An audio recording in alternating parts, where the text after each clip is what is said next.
Hello மக்களே, அமைச்சரவையில் மாற்றம். முதல்வராகும் இருவர், ஸ்டாலின் தடாலடி முடிவு. தமிழக அரசியலில் கடந்த சில தினங்களாக பெரும்பாவரியாக பேசுவது அமைச்சரவையில் மாற்றம் ஏற்படுவது குறித்துதான். ஏனென்றால் உதயநிதியை துணை முதல்வர் பதவிக்கு அமர்த்திவிட வேண்டும் என்ற முடிவை ஸ்டாலின் எடுத்துள்ளதாக பல தகவல்கள் வெளியானது.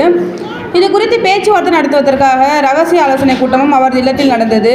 இவ்வாறு இருக்கையில் மூத்த நிர்வாகிகள் பலரும் இதற்கு ஒத்து வரவில்லை என கூறுகின்றனர்.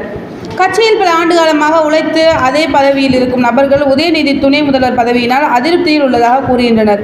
குறிப்பாக நீர்வளத்துறை அமைச்சர் துரைமுருகனுக்கு சரிவர பதவி மற்றும் பொறுப்புகள் எதுவும் வழங்கப்படவில்லை என்ற குற்றச்சாட்டு ஆரம்ப கட்ட நாட்களிலே இருந்தது. துணை முதல்வர் பதவி கூட இவருக்கு வகுக்கப்படலாம். ஆனால் வாரிசு அரசியலை முன் கொண்டு வர வேண்டும் என்று ஸ்டாலின் தனது மகனை அந்த பதவியில் அமர வைக்க முடிவெடுத்துள்ளார். இதனை வெளிப்பாடாகத்தான் செய்தியாளர்களுக்கு அளித்த பேட்டியில் துரைமுருகன் அவர்கள் துணை முதல்வர் பதவியை யார் வேண்டும் என்று சொல்வார் என பதிலளித்தார். இதன் மூலம் அவர் துணை முதல்வர் பதவி எனக்கு கிடைத்தால் வாங்கிக் கொள்ள தயாராக இருப்பது வெளிப்படையாகவே தெரிந்தது.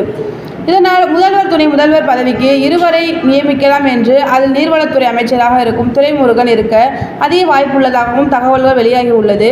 பல அமைச்சர்களின் இலாக்காக்கள் மாற்றப்பட உள்ள நிலையில் நாளை அல்லது அதன் மறுநாள் அமைச்சரவையில் கட்டாய மாற்றம் வரும் என்று எதிர்பார்க்கப்படுகிறது. குறிப்பாக ஸ்டாலின் அவர்கள் வெளிநாட்டு பயணம் மேற்கொள்வதற்கு முன்பாகவே அமைச்சரவை மாற்றம் உண்டாகலாம் என்று கூறுகின்றனர். தேங்க்யூ.